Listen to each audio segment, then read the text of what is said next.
Bismillahirrahmanirrahim.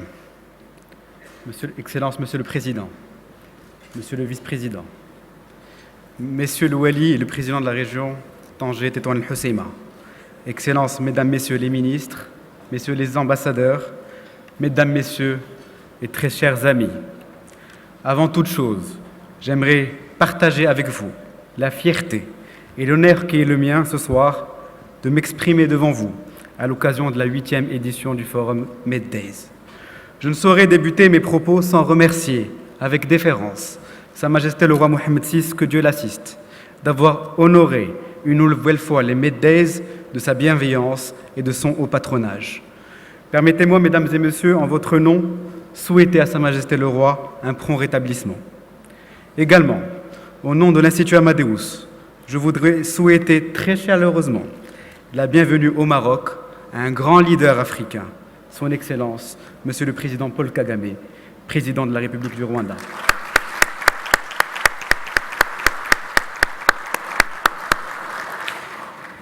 Président Kagame, la leçon que vous nous avez donnée est claire. C'est celle qu'à force de travail, il n'y a pas de nation maudite, que le passé n'est pas un obstacle lorsqu'existe la volonté de forger l'avenir et qu'après les tragédies, et votre pays en a connu une des plus douloureuses avec le génocide de 1994, l'espoir est possible. Le Rwanda d'aujourd'hui symbolise l'espérance africaine en des lendemains radieux. Vous êtes à la pointe de ce combat et nous sommes honorés de vous accueillir. Excellences, Mesdames et Messieurs, nous nous retrouvons ici même sous ce chapiteau à Tanger chaque année depuis 8 ans, à l'occasion du Forum Meddays, afin de perpétuer la tradition et le cachet international et diplomatique de la ville du Détroit. Tanger, au croisement des mondes, Tanger, l'échangeur, où nous sommes pas par hasard, mais pour le symbole. Tanger, cette ville historique qui a été la scène d'événements majeurs qui ont influencé le Maroc, la Méditerranée et l'Afrique, va voir se dérouler une nouvelle fois et pendant 4 jours les débats, discussions et réflexions de dirigeants gouvernementaux, décideurs politiques, opérateurs économiques et représentants d'organisations internationales. Nous espérons à la conclusion de ce forum pouvoir apporter de nouveau notre modeste mais réelle contribution aux challenges et défis d'un monde qui ne sera vivable qu'avec la justice, la sécurité et l'abondance. Le thème de cette année, des chocs à la coémergence, est dans l'air du temps. Après les chocs politiques qui ont secoué l'actualité de ces dernières années, notamment les chocs financiers, les printemps arabes, la crise des migrants ou encore le changement climatique, trouver des solutions concrètes et essentielles. Aujourd'hui, plus que jamais, le monde a besoin de piliers, d'idées, mais surtout d'actions.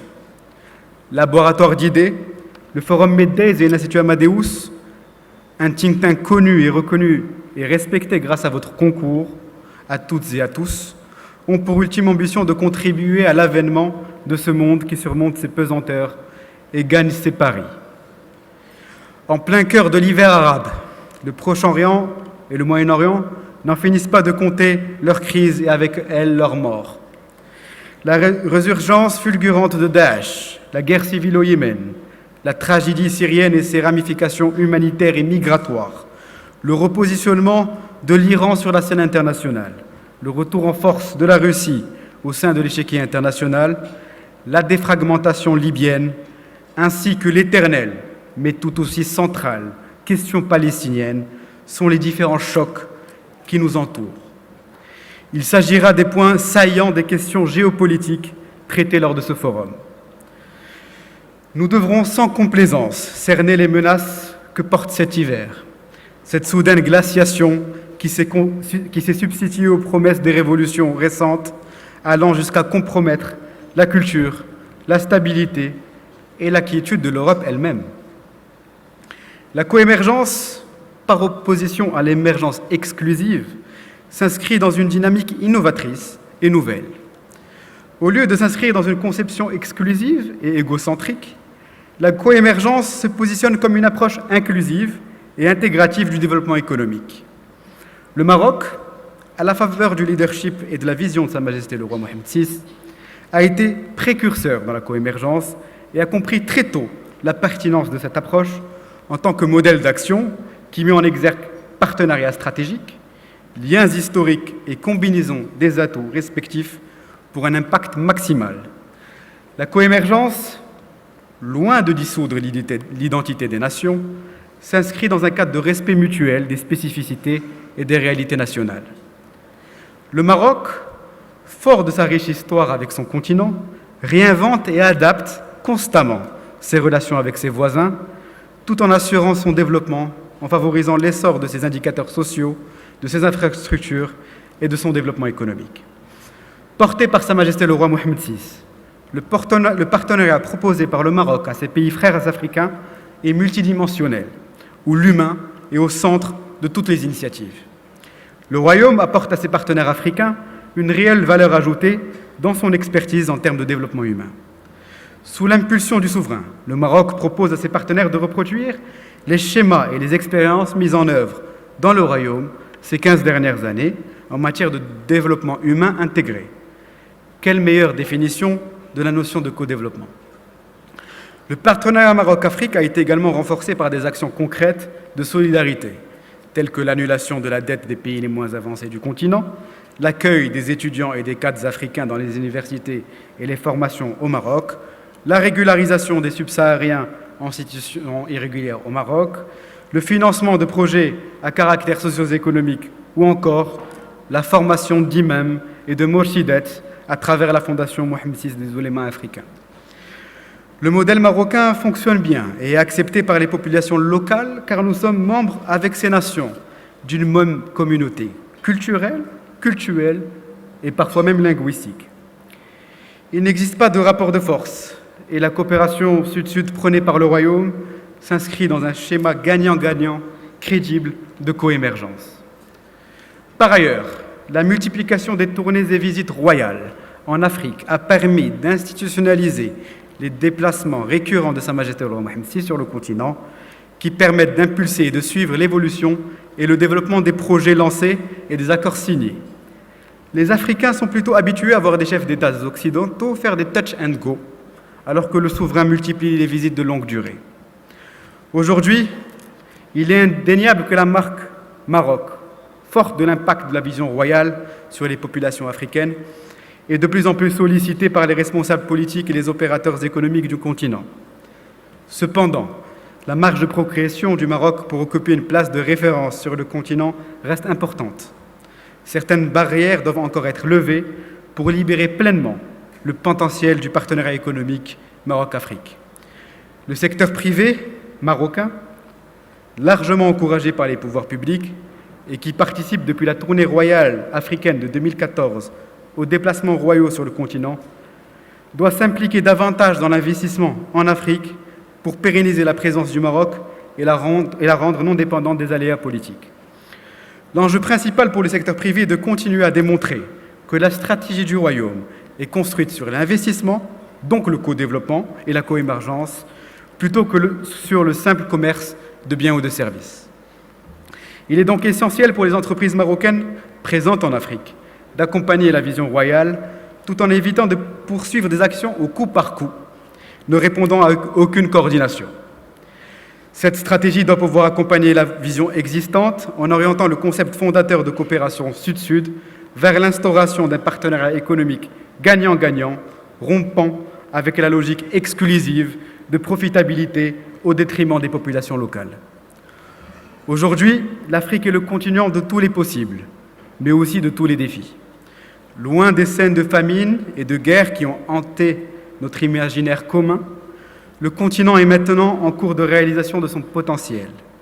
Malgré la persistance des crises politiques et sécuritaires, le continent a démontré sa capacité à surmonter ces défis d'envergure.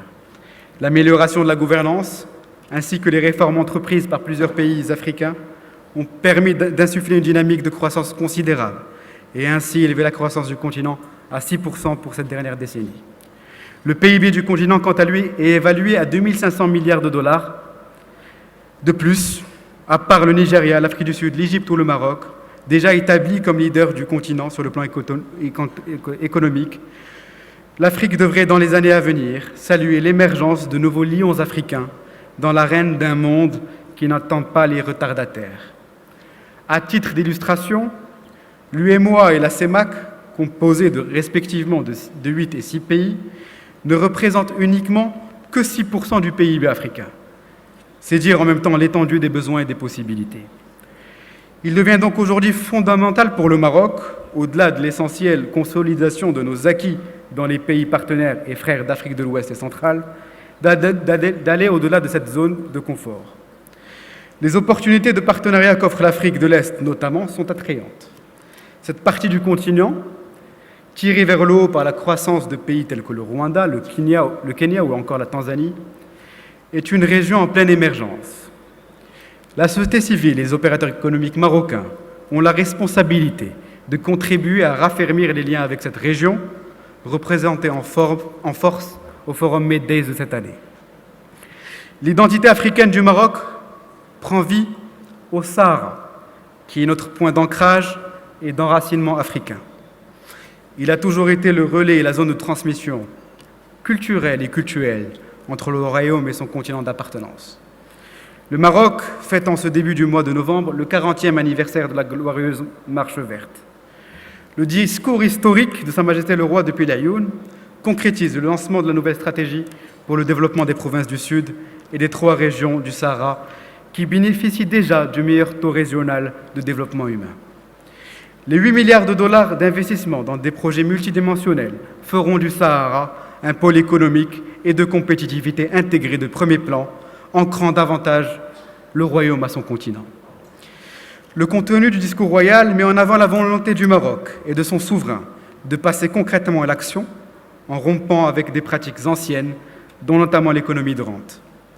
Sur le plan politique, la fermeté rassurante et l'intransigeance du Maroc, revendiquée au plus haut niveau, est la meilleure réponse à apporter à ceux qui tentent d'instrumentaliser les questions des droits de l'homme et des ressources naturelles ou qui demandent au Maroc d'aller plus loin que l'autonomie.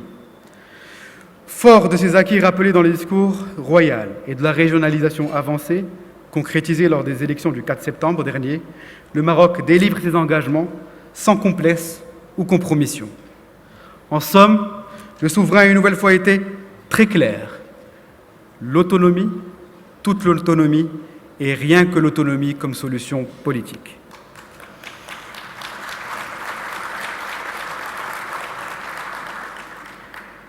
Dans l'attente de celle-ci, le Maroc avance, construit et développe du concret, permettant aux Sahraouis de vivre leur spécificité avec des instruments démocratiques dans la liberté et la sécurité dans un Maroc uni de Tanger al-Gouira. Pour ceux qui se cachent derrière le sacro-saint principe d'autodétermination des peuples pour tenter de parasiter les retombées historiques de la visite royale dans les provinces du Sud, les faits sont implacables. 1.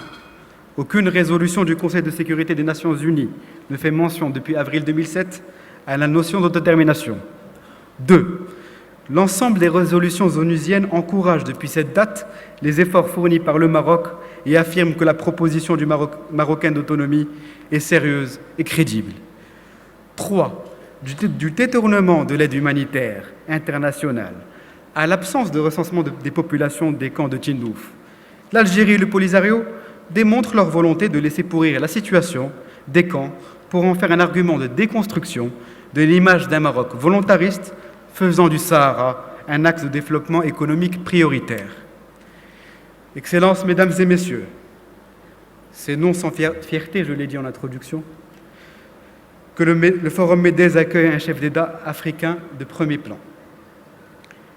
C'est pour concrétiser cette volonté d'ouverture du Maroc sur l'Afrique de l'Est que nous avons le privilège de recevoir son Excellence, le président Paul Kagame du Rwanda, un homme qui, je l'avais dit plus haut, mais je reviens là-dessus, symbolise non seulement l'espoir et le renouveau de son pays, mais également l'émergence d'une Afrique souveraine et gagnante. Ce soir, j'ai l'immense honneur d'annoncer la remise du Grand Prix Mid-Days 2015 à ce symbole du Rwanda. Cette distinction récompense le parcours personnel, mais également la vision d'un homme qui a su stabiliser, reconstruire, réconcilier et développer son pays.